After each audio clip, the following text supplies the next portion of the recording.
Sud Radio, les clés d'une vie, Jacques Pessis. Les clés d'une vie, celle de mon invité. Vous avez été détourné des lettres par un génie des mathématiques qui vous a permis de vous pencher à votre tour sur des chiffres, ceux des recettes de théâtre où vous continuez à afficher complet. Vous êtes devenu une bête de scène et pas seulement parce qu'aujourd'hui vous jouez à la Maison du Loup. Bonjour Benoît Solès. Bonjour, c'est une belle entrée en matière. Ah, on résume le propos. Ouais, c'est bien fait, merci. Donc vous êtes au Théâtre Rive Gauche avec la Maison du Loup, une pièce que vous avez écrite, que vous jouez et qui est mise en scène par Tristan Petit-Girard, qui est un des succès de l'année, on va en parler. Mais vous avez eu aussi d'autres succès et un parcours totalement atypique. Et on va l'évoquer dans les clés d'une vie à travers des dates comme d'habitude. Merveilleux. Alors, justement, avant d'arriver à la Maison du Loup, il y a eu d'autres choses. Et la première date que j'ai trouvée, c'est le 31 août 1992. C'est un journal télévisé à 20h où vous êtes interviewé sur le succès inattendu d'un spectacle à Paris. C'est votre première télé. C'est cette chanson. Douce France, cher pays de mon enfance. La Java des mémoires. Et vous êtes, avec, je crois, Roger Louret, le seul interviewé, vous évoquez un livre d'histoire que l'on feuillette pendant 2 heures. Oh, c'est incroyable que vous ayez trouvé ça. On m'a prévenu quand je suis arrivé dans le studio que vous alliez trouver des pépites. Et c'est incroyable que vous parliez de ça parce que je n'ai jamais revu cette image de ce JT. J'aimerais beaucoup la revoir. Et je me souviens en effet que, alors que j'avais un petit rôle dans ce magnifique spectacle de Roger Louret, que j'étais passé au journal télévisé pour parler de ce merveilleux spectacle. Et d'ailleurs, vous êtes annoncé sous le nom de Benoît Etchard Solès. Et oui, mon nom de naissance est Etchard, donc basque s'il en est, bien que je sois originaire d'Agen. Solès, c'est le nom de jeune fille de ma mère. Et c'est Jean-Luc Tardieu, qui dirigeait la Maison de la Culture de Loire-Atlantique, qui me disait, écoute, tu m'ennuies, ça dépasse sur l'affiche, ton Etchard Solès. J'ai enlevé le premier, est-ce que ça te va? Bon, ben, c'est resté comme ça. J'ai expliqué à mon père que je ne l'avais pas renié, mais c'est resté comme ça. Alors, il faut savoir qu'à Agen, il y a quand même Francis Cabrel qui est né également, Michel Faux. Et puis, dans les années 20, on a un peu oublié, il y a une famille d'émigrés qui est arrivée et un jeune homme qui a fait ses études au lycée Bernard Palissy d'Agen, c'est Luigi Comencini. Oui, Comencini, les Agenais savent qu'il est un des illustres Agenais, comme Michel Serres et ceux que vous avez cités. Et je suis moi-même, évidemment, passé par les bancs du lycée Palissy. Alors, ces bancs-là, pour vous amener à un bac économique et des études d'Hippocane, ce qui est très sérieux, ce qui n'a rien à voir avec le théâtre. Oui, c'est vrai. Moi, j'étais j'étais assez bon élève. J'adorais participer parce que je trouvais que c'était le meilleur moyen de pas s'ennuyer en cours. Donc, j'adorais ça. J'étais un littéraire, très clairement. Et cette envie, voilà, des lettres, cette passion des lettres me poussait vers Hippocane. Et je pensais déjà, je suis sûr que vous allez en reparler plus tard, un peu à la politique aussi. Oui, mais c'est vrai qu'il y avait la politique, mais surtout, il y avait la troupe de Roger Louret qui était pas loin, les baladeurs en Agenais. Ça a été déterminant dans ma vie. Il y avait cette passion pour le théâtre que ma mère m'avait communiquée en m'emmenant voir des pièces de théâtre.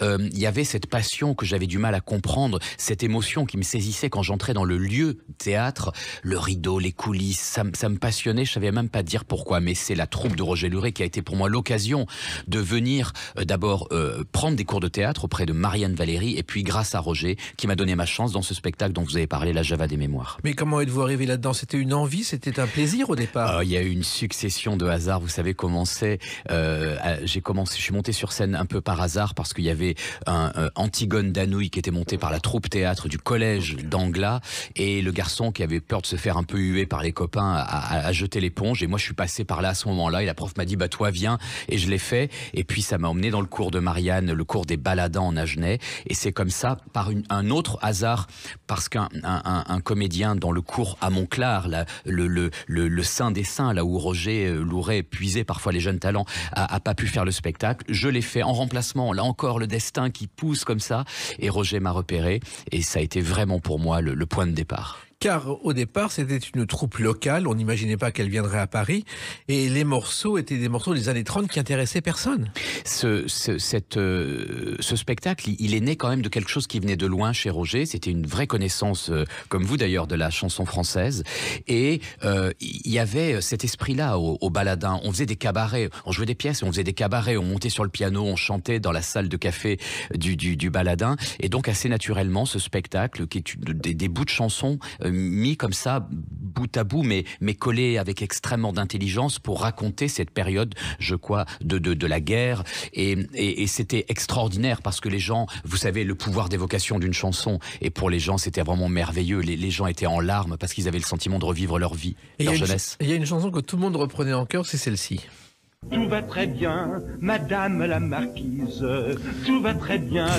Un classique aussi, une expression populaire, et qui est née de façon bizarre. Paul Misraki était en tournée avec l'orchestre de Ray Ventura à Nîmes. Ils ont dîné un soir avec une comtesse qui raconte ses malheurs. Et dans la nuit, il a écrit cette chanson. Tout va très bien, madame la marquise, sans imaginer qu'elle serait universellement connue. Un jour, il se promène dans la rue et il entend un cycliste à côté de lui fredonner la chanson. C'est magnifique. C'est extraordinaire. Ça, c'est magnifique. Alors, donc, vous connaissiez pas ce répertoire non plus au départ Tout de même, à mon âge, j'avais quand même celle-là que vous venez de citer et bien d'autres, des chansons comme ça qui me trottaient un peu dans la tête. C'est un patrimoine très, très commun et très important. Et même pour les jeunes, il y en avait quand même quelques-unes qui m'étaient familières. Et il y avait aussi d'autres débutants célèbres, parce que dans la troupe de Monclar, il y avait quand même Christelle Cholet, Muriel Robin, Elie Moon, Christophe Malavoie, et vous. Et bien d'autres que les gens peuvent applaudir en ce moment même sur scène. Olivier Clavry, Nicolas Briançon, Nicolas Vaud, ils sont tous sur scène en ce moment à Paris. C'est assez incroyable. Et là, vous avez parlé de la Marquise. Je revois Christine Zavant et Gilbert Pascal, avec qui je jouais la Joie Mémoire. Et Gilbert est aujourd'hui un partenaire d'écriture. Ces liens qui se sont créés au Baladin sont indéfectibles. Roger nous a quittés récemment et on s'est tous retrouvés autour des Baladins, de Muriel et de toute la famille. Ça a été un moment d'une grande émotion et on a tous pu lui dire de son vivant ou lors de cette cérémonie combien on l'aimait et combien il avait compté pour nous. Oui, parce qu'en plus il y a eu la télévision, ensuite il y a eu le théâtre de la Renaissance. Vous êtes devenu à Paris pour ce spectacle. Oui, mais ce spectacle, il a été créé dans l'arrière-salle du Café Le Baladin, un village de 800 habitants, donc Monclar d'Agenais dans le Lot-et-Garonne. Il a été repris à Bordeaux dans un petit théâtre qui rouvrait, qui était un ancien cinéma pour films légers, disons. Et puis, c'est un certain Jean-Marc Dumontet, tiens, le président actuel des Molières et le producteur bien connu, qui a eu un coup de cœur pour ce spectacle. C'était sa première production. Et nous voilà, après une tournée, au Théâtre de la Renaissance, nomination aux Molières, et puis derrière, les années Twist, ce spectacle qui a emmené toute la troupe à faire les belles soirées de TF1 à l'époque. Oui, c'était nouveau pour vous, vous ne pensiez pas en arriver là tout de suite. C'était vraiment incroyable, une espèce de succession d'événements extrêmement heureux, et tout ça vécu dans l'amitié. C'était vraiment une très belle période. Ce qui fait qu'à la place d'Hippocagne, vous avez fait beaucoup d'autres choses, et notamment Muriel Robin vous a envoyé dans un cours de théâtre au Théâtre de l'Atelier. Oui, il y avait pour les Baladins, et tout le monde y était passé, tous ceux dont j'ai parlé là, Briançon, Vaud, de Clavry, Robin, tout le monde y était passé. C'était le cours de Jean Darnel. C'est un nom qui nous faisait trembler parce qu'on savait qu'il était très très dur, mais Jean a été une rencontre très importante pour moi. J'ai beaucoup d'estime et d'affection pour lui. Il avait ce cours privé et puis il dirigeait la classe supérieure d'art dramatique de Paris. Et donc là, c'est l'école, disons, qui m'a valu ce diplôme de comédien. Et Jean, je suis beaucoup retourné en cours, même quand ma carrière a débuté, pour me refrotter au texte et pour jamais perdre finalement cette émotion, cette passion qu'on a quand on est jeune comédien, qu'on est en cours, qu'on se dit j'y arriverai jamais, je jouerai jamais. Et quand on joue, c'est très important de ne pas oublier ça. Et Jean Darnel a créé les Corrigis d'Orange, oui, je crois, oui. Et il est figurant dans Les Visiteurs du Soir. Absolument. C'est-à-dire, il est le page qui verse de l'eau sur les mains de Jules Berry lors du banquet et des noces. Et il était impressionné par Jules Berry. Il tremblait, lui, avant de vous faire trembler. Ah oui, vous êtes fort. Il y a des anecdotes merveilleuses. Jean a été un metteur en scène. Il a joué l'Aiglon au Théâtre du Châtelet. Il a fondé le Festival de musique en Côte Basque. C'était un homme merveilleux, un pédagogue, un professeur et un amoureux du théâtre merveilleux. Ça me fait très plaisir qu'on parle de lui aujourd'hui. Et puis le fait d'avoir commencé des études sérieuses, ça vous a aidé dans la rigueur ensuite dans l'enseignement. C'est vrai que je suis sûr que vous allez en parler aussi, mais quelques années plus tard, quand je me suis retrouvé à jouer, par exemple, dans des sitcoms, j'avais ce côté théâtre, amoureux des grands textes, et les producteurs, vous avez sûrement parlé aussi de ces séries-là, m'ont trouvé un peu différent des jeunes gens de l'époque. Et ils se sont servis de ça d'ailleurs pour créer les personnages que je faisais dans les séries. Et il y a quelqu'un aussi qui a beaucoup compté pour vous, vous allez reconnaître sa voix. Où on démontre la différence qu'il y a entre la première génération d'émigrés et puis Claude Brasseur, votre première télé face à lui quand il est en curé de choc. Ouais, Claude, merveilleux, ça fait plaisir de parler de tous ces gens et ça fait de la peine aussi parce que beaucoup sont partis. Premier tournage, 3 semaines de tournage, on m'annonce que je serai face à Claude Brasseur, un film qui se passe à Marseille qui s'appelle Le Juste et on tournait une grande partie à Lisbonne. J'arrive au maquillage le premier jour, je vois Claude comme ça devant la glace en train de se faire maquiller, je suis terrorisé, je lui dis bonjour monsieur, il se retourne vers moi, il fait bonjour monsieur.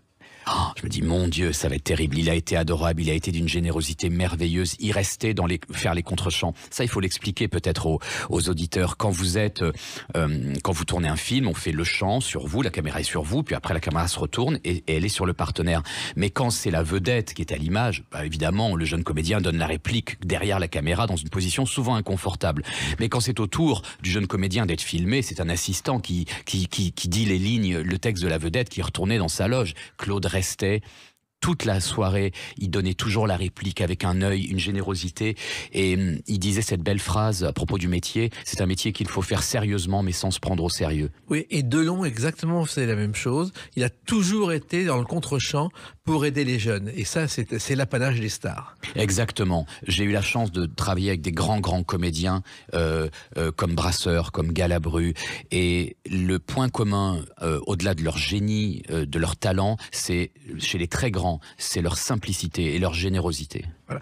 Alors une autre date importante pour vous, et on va l'évoquer, vous en avez déjà parlé, c'est le 22 juillet 1996. A tout de suite sur Sud Radio avec Benoît Solès. Sud Radio, les clés d'une vie, Jacques Pessis. Sud Radio, les clés d'une vie, mon invité Benoît Solès. Nous parlerons tout à l'heure de La Maison du Loup au Théâtre Rive Gauche, l'un des succès de théâtre de la saison et dont vous êtes l'auteur et l'interprète. Mais là, on n'est pas du tout dans Jack London, on est dans un autre univers. Le 22 juillet 1996, pour la première fois à la télévision est diffusée cette série. Je me demande qui va reconnaître le générique. L'école des passions, 35 épisodes. Toute une génération connaît ça. Oui, c'est vrai. C'était très nouveau. C'était la grande mode des sitcoms. Il y a eu la mode des groupes, des boys bands et tout. Non, là, c'était les sitcoms. Hélène et les garçons, Premier baiser les jeunes. Tous les jeunes, tous regardaient ça.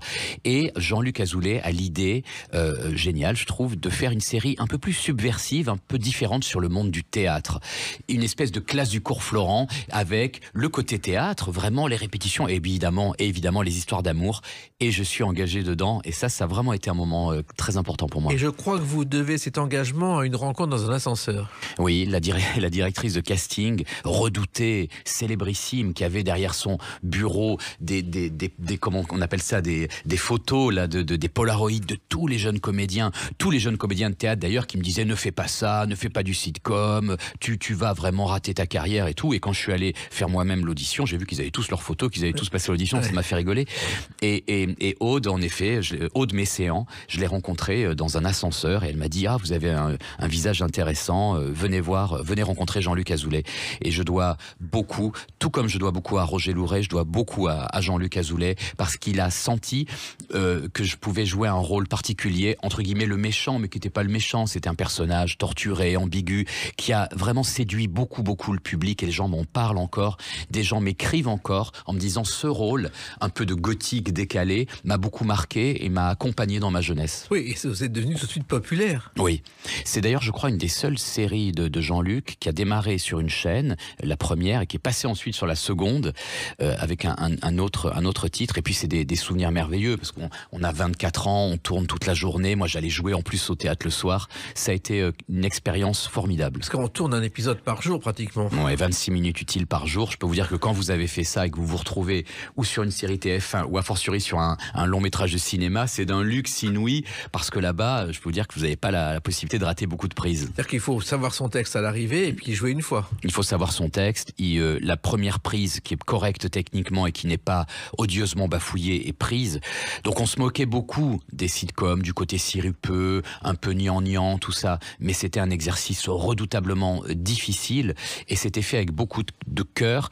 Et Jean-Luc Azoulay est un homme absolument passionné et passionnant. En fait, l'idée des sitcoms, il l'avait depuis le temps où il était secrétaire de Sylvie Vartan, manager aux États-Unis. Il voit des sitcoms, il dit je veux faire la même chose en France. Et pendant des années, il a proposé à des chaînes de télévision de faire des sitcoms. Et quand Dorothée est arrivée, là c'était beaucoup plus facile, on lui a accordé un sitcom. Je me souviens très bien du jour où il est arrivé en disant Étienne Moujotte veut bien faire un essai avec un sitcom, il n'y croit pas trop, c'était Salut les musclés. Ouais. On connaît la suite. Et il a écrit sous le pseudonyme de Jean-François Porry au départ.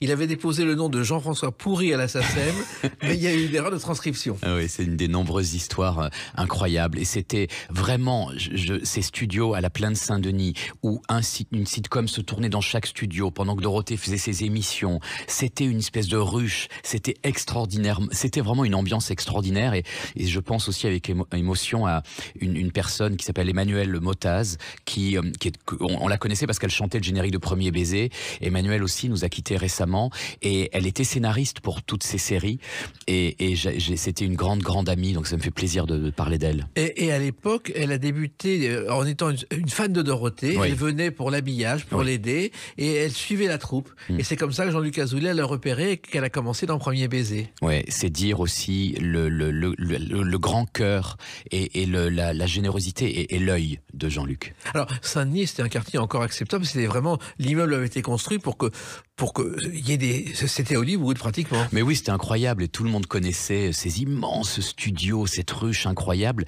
au-dessus de laquelle on voyait une maison américaine. Alors les gens se disaient mais c'est pas possible, c'est une illusion d'optique. Non, Jean-Luc avait sur le toit de ses grands studios une maison qui avec une pelouse et c'était ça. Franchement, c'était de la folie. Et tous les 14 juillet, il faisait un petit feu d'artifice qui semait la pagaille dans le quartier. Ouais, c'était très amusant. Il y a beaucoup de gens ont démarré dans ces feuilletons et Ingrid Chauvin, on l'a un peu oublié, a démarré aussi dans cette série. Bien sûr, et d'ailleurs elle était au casting de l'École des Passions. Elle jouait la femme du prof de théâtre que jouait Sébastien Corriveau et mon personnage tombait amoureux d'elle et je dois vous confesser d'ailleurs un flirt très émouvant avec Ingrid parce que Jean-Luc adorait, ça c'est pas une légende, il écoutait pas comme on le disait les comédiens dans les loges pour se nourrir ses scénarios, mais il les regardait beaucoup vivre et il sentait quand il y avait des attirances entre les comédiens et s'amusait à devancer presque les histoires qui devenaient se mélanger avec la série, mais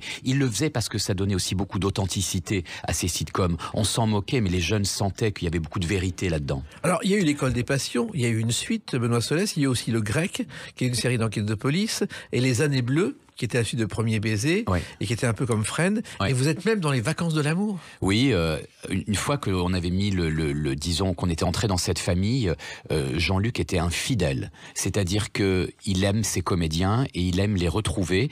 Et donc moi j'ai tourné aussi dans cette série qu'on tournait à Saint-Martin, Les Vacances de l'amour. Donc c'était évidemment là très loin des studios de la Plaine Saint-Denis. C'était un peu plus glamour. On partait au soleil. C'était vraiment des moments. On s'amusait beaucoup. Il faut bien le dire. On riait énormément et toute la troupe avec qui j'ai gardé pour certains contacts continue l'aventure dans cette série qui ne s'est jamais arrêtée. Jamais. Non, jamais. Et Jean-Luc Azoulay dicte ses épisodes à une allure record, comme les feuilletonistes de jadis. Il y a un feuilletoniste qu'on a un peu oublié, qui s'appelait Hugo Dehaene, qui écrivait tous les feuilletons à la Radio Luxembourg et Europe numéro 1 années 50. De temps en temps, il partait en Auvergne, c'est-à-dire qu'il allait boire et il fallait le retrouver dans Pigalle.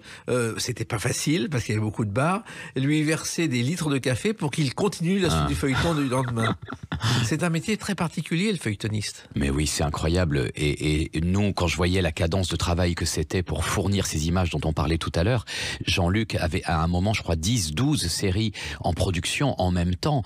Il remplissait la grille de TF1 de 14h à 19h30 et il avait un œil dans son bureau, une multitude d'écrans, il regardait chaque tournage, il avait un œil partout.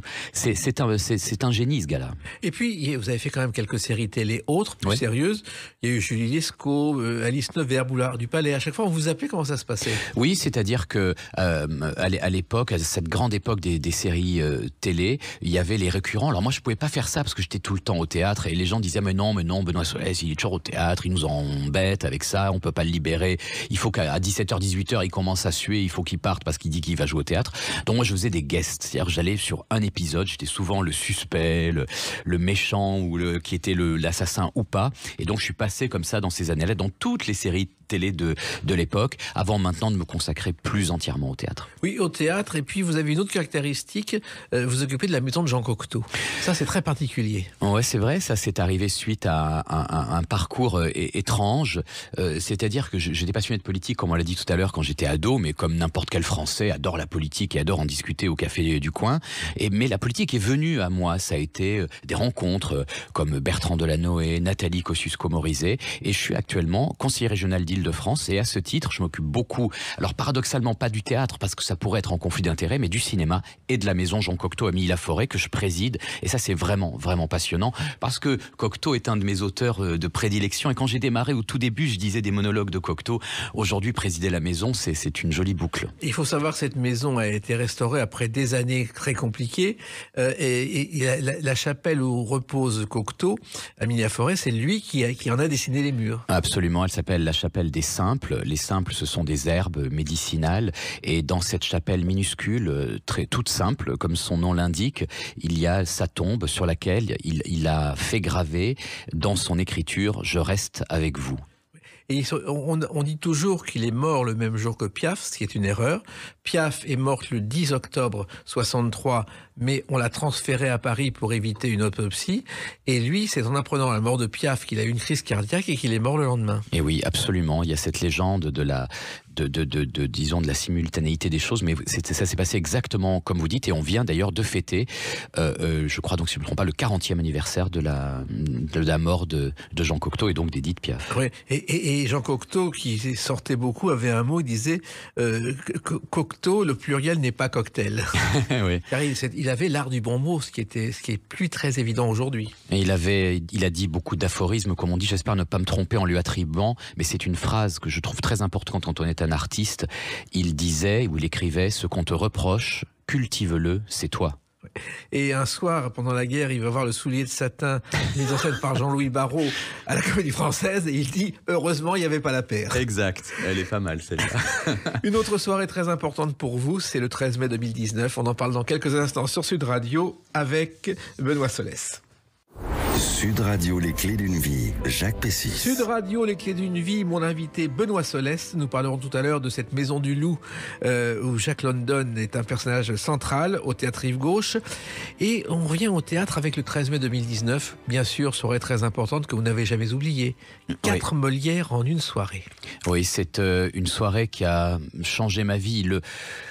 Puisqu'on parle des dates, finalement la date clé, c'est peut-être aussi celle où je tombe sur Turing un peu par hasard une dizaine d'années auparavant. Le chemin a été long, mais voilà, j'ai écrit cette pièce en 2017. On l'a présentée au Festival d'Avignon en 2018. Quelque chose d'extraordinaire se passe, un engouement comme on l'avait, je crois, rarement vu. Et cette pièce que je monte avec Tristan Petit-Girard et Amaury de Crayancourt, on part faire le Festival de l'Avignon un peu comme ça, pas comme des touristes, mais enfin en se disant, mon Dieu, on va se trouver un appart, on se fera des pâtes et puis on repartira. On pensait jouer avec les costumes de nos grands-pères pour faire époque et tout. Il n'y avait rien. Et puis Thibaut Houdinière est arrivé, et là, nous a produit. Le spectacle s'est enflammé. On se retrouve au Théâtre Michel, c'est bourré. 4 Molières l'année suivante. Et depuis, 5 saisons à Paris, 300 dates de tournée, la pièce se joue dans 15 pays, le texte est étudié par les collégiens et les lycéens. Non, c'est vraiment, il nous est tombé dessus quelque chose auquel on ne s'attendait vraiment pas. Et le Molière, vous êtes le premier artiste à se voir décerner conjointement le Molière de l'auteur et celui du comédien. Oui, pour le même spectacle, en tout cas. Et depuis, Simon Abkarian a eu le Molière de l'auteur et le Molière du comédien, mais pour 2 spectacles différents. Donc il faut quand même le saluer pour ça. Mais c'est vrai que ce soir-là, ça a été vraiment la fête pour moi, pour toute l'équipe, parce que Tristan a gagné le Molière de la mise en scène et on a collectivement gagné le Molière du spectacle. Alors, revenons à cette soirée aux Folies Bergères. Quand vous pensiez avoir un Molière... Je vais vous faire un aveu, quelque chose que j'ai très peu dit. Je sentais que j'allais avoir le Molière de l'auteur. Il y avait tellement d'emballement, d'engouement, d'une espèce d'hystérie, c'était incroyable. Et les attaques d'ailleurs qui allaient avec, je sentais que ça frémissait tellement fort, je me disais, mon Dieu, il serait pas impossible que je l'aie. Donc j'avais préparé un petit truc au cas où, un petit texte. Mais depuis que je suis chez les Baladins, chez Marine Valéry, Roger Louret, Jean Darnel, je rêvais du Molière du comédien, mais comme tout le monde, j'en rêvais.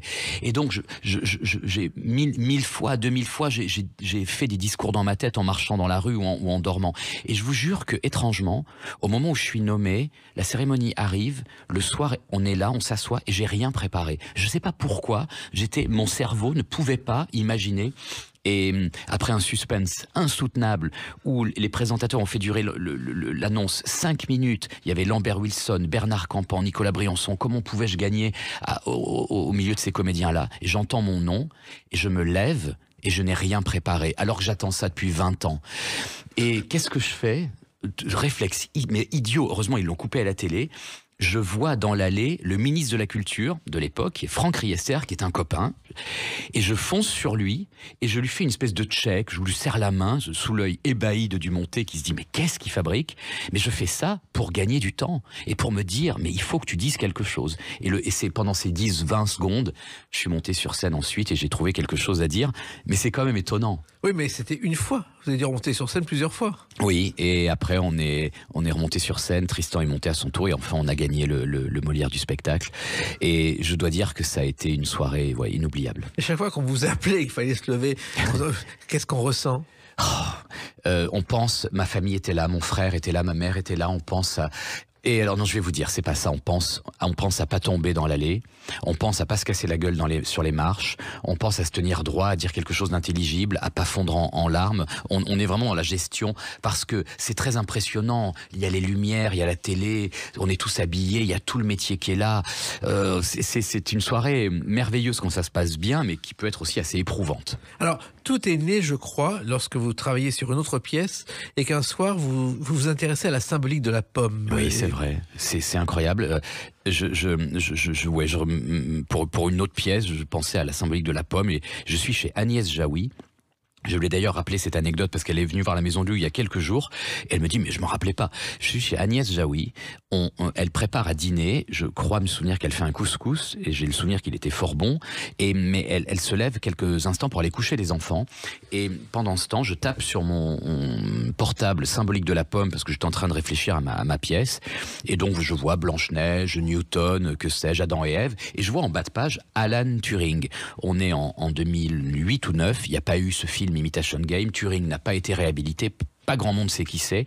Je lis un résumé sur lui et j'ai le sentiment, l'instinct, la certitude que je viens de faire une rencontre déterminante dans ma vie. Alors, il se trouve que la pomme de Newton, effectivement, ça intéressait beaucoup de gens. Et l'un des gags les plus célèbres de Gottlieb, c'était la pomme de Newton, avec Newton qui recevait sa pomme sur la tête dans la rubrique à braque. Oui. Ça a fait rire des générations de lecteurs de pilotes. Je m'en souviens. Alors, finalement, vous connaissiez pas Turing, vous allez vous pencher sur sa vie, oui. Benoît Solès. Oui, parce que donc, comme je l'ai dit, pas de film à l'époque, l'homme n'a pas été réhabilité, les dossiers sont toujours top secret, ne sont pas déclassifiés. Donc, je trouve quand même une biographie extraordinaire d'Andrew Hodges et j'apprends qu'il y a eu une première pièce anglaise sur lui. Je m'inspire de tout ce que je trouve et essentiellement de cette biographie et je donne ma version, ma vision de Turing et entre-temps, j'apprends qu'un grand film hollywoodien se fait. Je me dis, mince, j'aurais dû m'y attendre, c'est une évidence. Donc je laisse tomber le projet, je vois le film et je me dis qu'il y a quand même quelque chose à faire au théâtre avec une vision plus intime du personnage, un regard sur la différence, puisque Turing a été condamné pour homosexualité, bien qu'ayant découvert casser le code secret des nazis et inventé l'informatique, il a été condamné pour homosexualité. Et donc c'est aujourd'hui beaucoup ce message de tolérance et de regard sur la différence qui, je crois, continue de bouleverser les gens soir après soir au Théâtre du Palais Royal où la pièce continue pour la 5e saison. 800 représentations. Oui, moi 800 à Paris et comme j'en ai fait 500 à Paris et 300 en province, je suis moi-même à 810 à ce moment, je crois. C'est un record. Et ce film, justement, il faut en parler d'Imitation Game et écouter la bande-annonce. Belle musique de Desplat. Alors, le scénario avait été écrit bien à l'avance. Il figurait dans le sondage annuel des cadres hollywoodiens en disant il faut le prendre parce que c'est un classement annuel avec 133 mentions, il faut le faire. Le film a été acheté par la Warner. Ouais. Au départ, c'est Leonardo DiCaprio Absolument. qui devait le faire et qui a renoncé. Ah, vous êtes fort, personne ne sait ça. Personne ne sait ça, mais quand j'apprends vraiment parce que j'avais mis un système d'alerte, je sais pas, vous savez, sur les moteurs de recherche, ou au cas où on parlerait d'Alan Turing, quand j'apprends que ce film se fait, en effet, c'est Leonardo DiCaprio qui était pressenti pour le rôle, ce sera finalement Benedict Cumberbatch. Alors finalement, il est arrivé à enlever le code des nazis, à offrir ce cadeau à la résistance. C'était pas évident, c'était un succès immense. Oh, c'est incroyable ce qu'il a fait parce que cette machine Enigma, qui permettait donc de coder les messages que s'échangeaient les Allemands, avait une version ultra sophistiquée qui était l'Enigma navale. Et alors, elle codait la position des sous-marins. Autant dire qu'en pleine bataille de l'Atlantique, au moment où l'Angleterre est sous blocus et que les sous-marins coulaient les navires de ravitaillement américains, cet enjeu-là était, selon Churchill, l'enjeu déterminant pour que la guerre bascule d'un côté ou de l'autre. Et voilà comment Turing se retrouve enfermé dans un petit manoir à Bletchley Park, au nord de Londres, avec tous les petits génies anglais qu'on a pu trouver, mais qui allaient jusqu'aux mathématiciens, aux champions de mots croisés, ou même à ce qu'on considérait comme des espèces de demi-dingues, comme Turing. Et il avait eu, quelques années auparavant, l'idée d'une machine pensante, mais on est à l'ère de la mécanique. On parle d'écrous, de boulons, et il construit une énorme locomotive qui va lui permettre, par sa capacité de calcul, de casser le code secret des nazis. Et en plus, il va être un pionnier de l'intelligence artificielle. Oui, en 54, non, il meurt en 54. En 50-52, il donne des conférences où il parle d'intelligence artificielle, de machines programmables, de machines qui pourraient même atteindre des états de pensée ou de sentiment. Incroyable. Il disait ça sous les huées et les colibés de la foule. Bien sûr, alors que les scénaristes à Hollywood ont fait une grève en partie contre l'intelligence artificielle. Oui. Et aujourd'hui, les Français, les voix de doublage sont réunies, sont groupées pour se battre contre l'intelligence artificielle. Oui, elle va bouleverser notre monde et on n'en est sans doute qu'au début.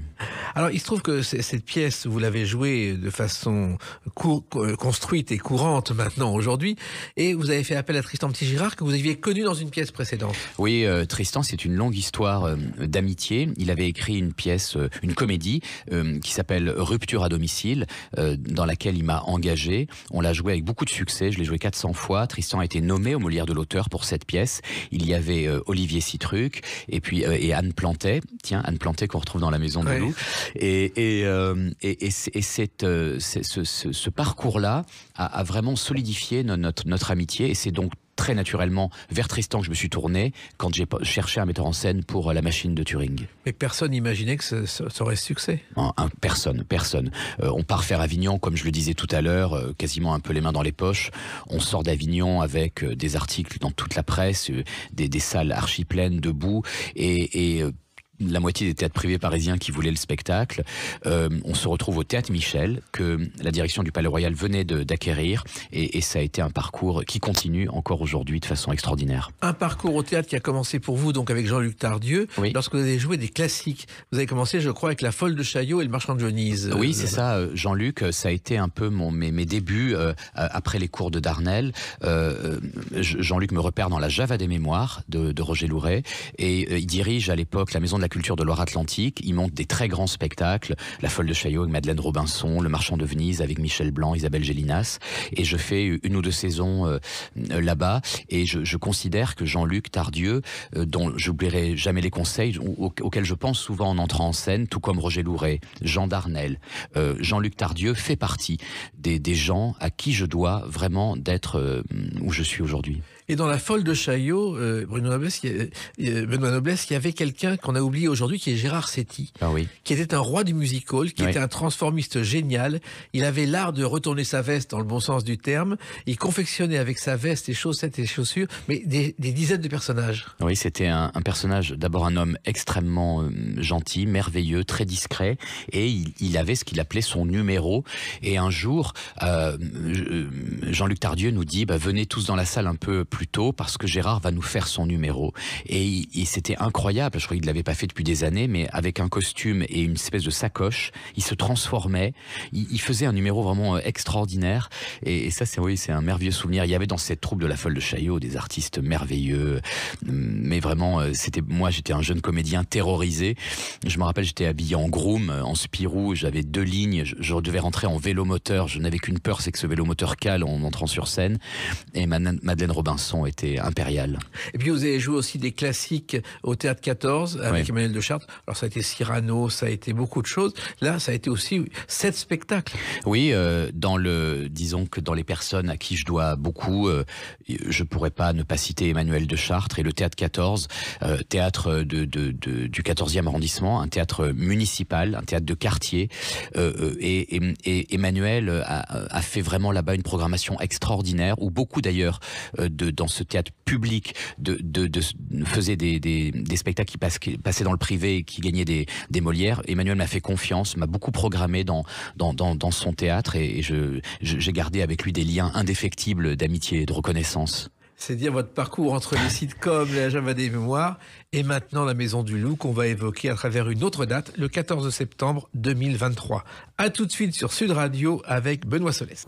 Sud Radio, les clés d'une vie, Jacques Pessis. Sud Radio, les clés d'une vie, mon invité Benoît Solès. Alors on a évoqué bien sûr vos débuts dans les sitcoms, la Java des mémoires, la Machine de Turing, un immense succès.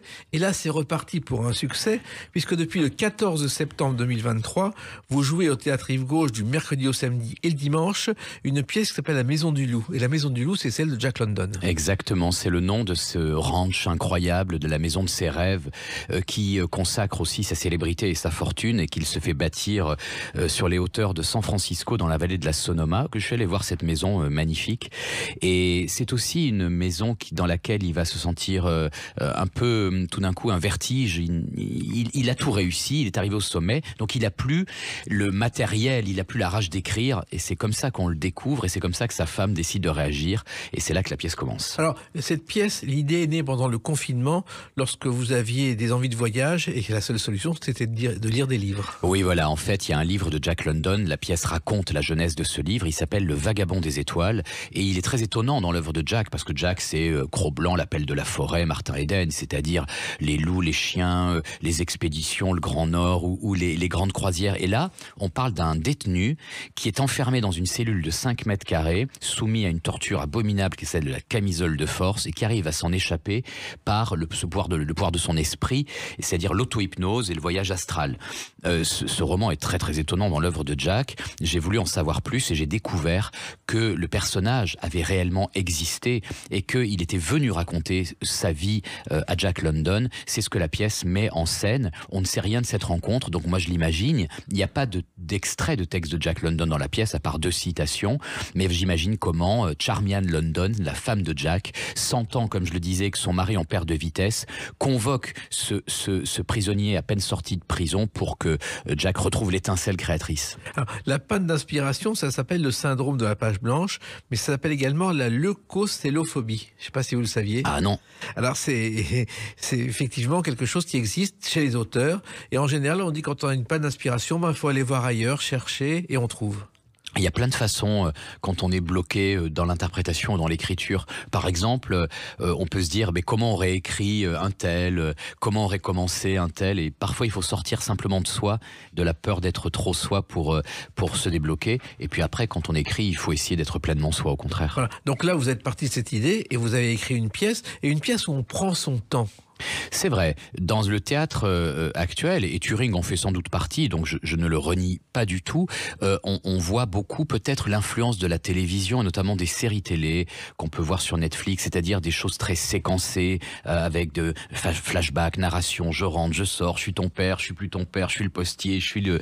Et j'ai eu envie, mais sans pouvoir vraiment l'expliquer, de prendre le contre-pied de ça, de faire une pièce avec un très beau décor, à l'ancienne, réaliste, dans lequel les personnages, les 3 acteurs, Anne Plantet, Amaury de Crayancourt et moi-même, ne jouons que nos rôles, et dans lequel on installe un temps qui prend le temps d'installer la psychologie, l'histoire, et qui monte en puissance, Et je crois que les gens sont contents de ça, de retrouver ce temps où finalement on se pose, on éteint le téléphone et on cherche pas forcément à être efficace ou à se dire il faut pas que les gens s'ennuient, on cherche plutôt à les embarquer loin.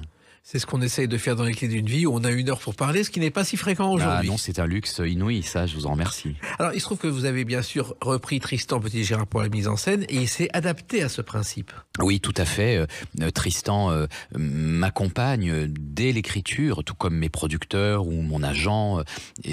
Quand on est un auteur, on est un peu seul. Vous avez parlé du vertige de la page blanche, mais on est aussi très accompagné, très entouré. Et donc, c'était important, après le succès de Turing, je trouve, de rester en famille et pour pouvoir porter à la scène cette nouvelle histoire. Mais genre, le succès de Turing, on a une angoisse. Qu'est-ce qu'on va faire derrière? Et d'ailleurs, c'est au-delà de l'envie de parler d'évasion, d'inspiration et d'amour, qui sont des thèmes forts dans La Maison du Loup. Si je parle d'un écrivain qui a du succès, mais qui se demande ce qu'il va faire après, évidemment qu'à travers Jack London, secrètement, je parle un peu de mes états d'âme. Vous avez toujours été fasciné par Jack London, Benoît Solès? J'ai toujours été fasciné par les grandes figures de l'aventure, les grands films ou les grands romans d'aventure, Stevenson, L'île au trésor, Kerouac, Sur la route, ou Le Martin Eden de Jack London, mais il est un peu un prétexte en vérité pour parler de la puissance de l'esprit, de la création, de cette figure de femme très libre et très moderne qu'était Charmian London, de la résilience extraordinaire de ce prisonnier qui, seul dans sa cellule, sanglé dans une camisole de force, s'évade par la force de l'esprit. Ce sont ça peut-être des thèmes, la force de l'amour et la force de l'esprit sont des thèmes qui sont encore au-dessus peut-être même d'une volonté de rendre hommage à Jack London. Oui, ce sont des thèmes éternels et qui seront toujours d'actualité. Oui, et je crois d'ailleurs que les gens viennent et sortent en étant très émus, en étant bouleversés, en ayant voyagé dans la pièce. Ils sortent avec l'envie de relire Jack London, donc ça c'est très très positif. Et aussi ils ont vécu une espèce de grand voyage épique, romantique, romanesque. Et ça je suis très heureux de voir l'émotion, et les gens restent à la fin de la pièce souvent pour discuter autour du texte, nous poser des questions, et j'aime beaucoup aussi ce rapport avec le public qui se prolonge au-delà de la pièce. Et parmi les thèmes d'actualité, il y a le retour à la nature avec l'écologie, et Jack London l'a fait bien avant tout le monde. Oui, chez ces hommes-là, comme Turing ou comme London, ils sont souvent des précurseurs. Jack London a une femme qui est une femme libre, indépendante. Elle invente la jupe-culotte, figurez-vous. Cette femme-là, Charmian London, trouvait pas agréable de monter à cheval en Amazone. Elle dit, moi je veux monter comme les mecs à Califourchon, donc elle invente la jupe fondue. Et dans leur ranch, en effet, ils étaient proches de la nature, ils cherchaient des systèmes de production ou de culture moderne sans pesticides. Et dans le parcours, disons, pénitentiaire de mon personnage, puisque j'interprète le prisonnier, on a des questions très actuelles liées aux conditions de détention ou à la condition des prisons. Donc les gens voient cette histoire très belle dans ce début du XXe siècle, mais comprennent et voient très vite qu'il y a énormément de sujets qui continuent d'être questionnés aujourd'hui. Les violences policières, elles sont toujours d'actualité, et vous en parlez dans la pièce. Oui, en fait, sans prendre un parti politique actuel ou quelque chose, disons, de polémique, il y a dans une scène de torture très forte dans la pièce, une scène qui rappelle aux gens, par exemple, oui, le martyre de George Floyd, vous savez, ce noir américain qui a été assassiné par des policiers. Et puis, il y a la plongée dans l'alcool, puisque cette pièce se situe au moment où Jack London a plongé dans l'alcool. Oui, et là encore, c'est un thème qui frappe, parce que, malheureusement, évidemment, il y a toujours des gens qui sont en prise avec l'alcool. Donc, j'aime bien les pièces, que ce soit dans Turing ou dans La Maison du Loup, il y a plein de portes d'entrée. On peut s'identifier à Jack London, on peut s'identifier à mon personnage, on peut s'identifier à Charmian, et chacun a des combats, chacun révèle ses failles et ses forces aussi. Et au final, ce livre-là dont je parle, Le Vagabond des étoiles, celui dont la pièce raconte la genèse, ce livre à sa sortie provoque une réforme du système pénitentiaire américain. Turing a changé le monde en inventant l'informatique et en cassant le code secret des nazis. London a changé le monde en écrivant des romans magnifiques, mais celui-là en particulier a eu une incidence sur la loi et sur la société. Et je trouve que c'est beau quand l'art transforme le monde. Et dans cette pièce aussi, Benoît Solès, il y a le traitement des animaux. C'est aussi très important. Absolument. Ce Jack London qui prône souvent la violence ou la loi du plus fort, eh bien, est frappé d'entendre mon personnage lui dire, par exemple, une phrase de la pièce qui dit « Si tu maltraites ton chien, tu maltraiteras ton frère ».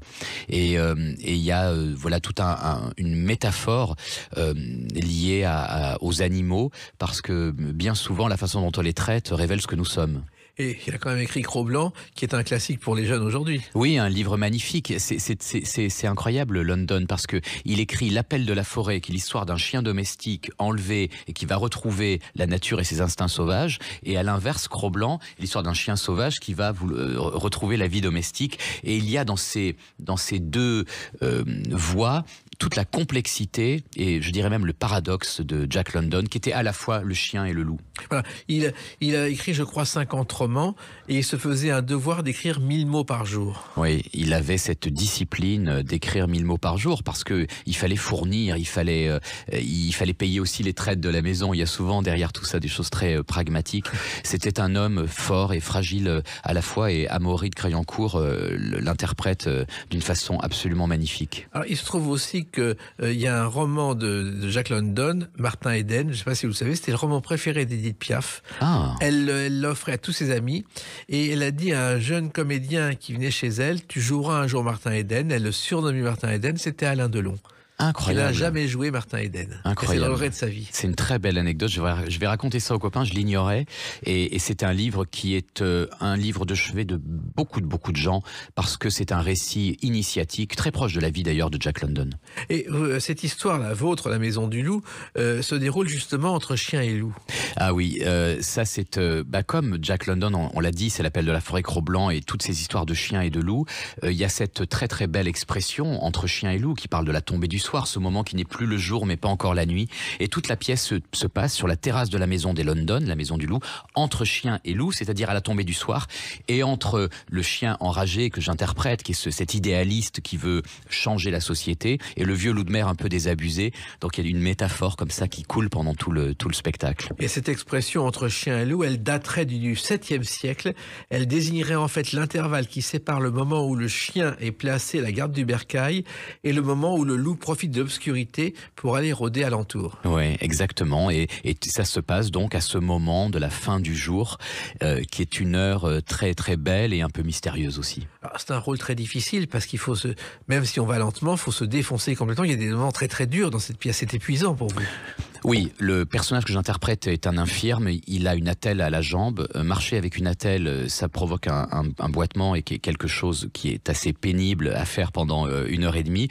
Mais il y a surtout, au cœur de la pièce, le moment où le personnage, après avoir pas mal résisté, finit par raconter son calvaire en prison. Et c'est une scène vraiment qui dure, je crois, 10-15 minutes, pendant laquelle un monologue, pendant laquelle je me donne vraiment très à fond. Je peux pas là le montrer, mais je suis couvert de bleu parce que vraiment je me ménage pas. Mais j'espère que le résultat est à la hauteur. Et il faut marcher avec une canne, c'est pas évident. Non, c'est pas évident parce que quand on n'est pas réellement infirme, il faut pas oublier de boiter, parce que le public a l'œil là-dessus. Et au tout début, pendant la répétition, Tristan me disait « Ah, attention, oublie pas de boiter ». C'est fou. Hein. Alors, c'est une pièce aussi qui marche très bien. Vous attendiez cette réaction du public au départ ? J'étais terrorisé après Turing que les gens soient déçus. Ce que je savais, c'est que je ne tenterais pas de refaire une autre machine de Turing. C'est pour ça que j'ai fait une pièce très très différente. Et quand j'entends des gens me dire ça m'a encore plus touché que Turing, rien ne saurait me faire plus plaisir. La pièce a du succès, les critiques sont vraiment formidables. Et c'est un bonheur de jouer au théâtre Rive Gauche, parce que c'est un théâtre d'auteur. C'est un théâtre qui est dirigé par Éric Emmanuel Schmitt. Et avec sa directrice, il fait une programmation exigeante, de grande qualité. Et c'est aussi un théâtre où le public est proche de la scène. Donc les gens respirent avec nous et voient Anne Plantet, Amaury et moi vraiment vivre et se bagarrer, s'aimer, se déchirer. Et ils sont, je crois, assez scotchés comme ça. Et aussi par la très belle enveloppe que Tristan a faite avec un magnifique décor, des belles lumières. Je crois que les gens passent une soirée voilà, un peu magique, j'espère. Et parallèlement, vous continuez de temps à autre à jouer à la machine de Turing. Tout à fait, parce que les gens me le demandent. Donc, une fois par semaine, je fais ce que j'appelle la doublette, c'est-à-dire que je joue Turing à 19h au Palais, je saute sur une moto et j'enchaîne avec la Maison du Loup. C'est des moments extrêmement joyeux. Avoir ces deux pièces à l'affiche à Paris, c'est un privilège.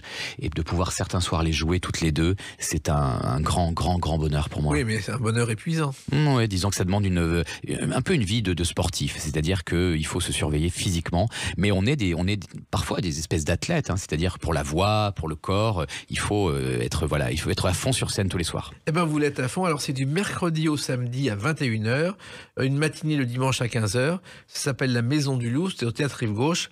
Et je pense que vous êtes aussi parti pour un très long moment. Bah, c'est très gentil. Je crois que je peux annoncer, la location a été ouverte jusqu'au 20 décembre et je peux déjà annoncer que la pièce va être prolongée au mois de janvier. Et ce n'est qu'un début. Je l'espère. Merci Benoît Solès, continuez ainsi et ne changez rien, restez aussi fort que vous l'êtes. Et je vous retourne le compliment, Jacques. Merci, les clés d'une vie, c'est terminé pour aujourd'hui. On se retrouve bientôt. Restez fidèles à l'écoute de Sud Radio.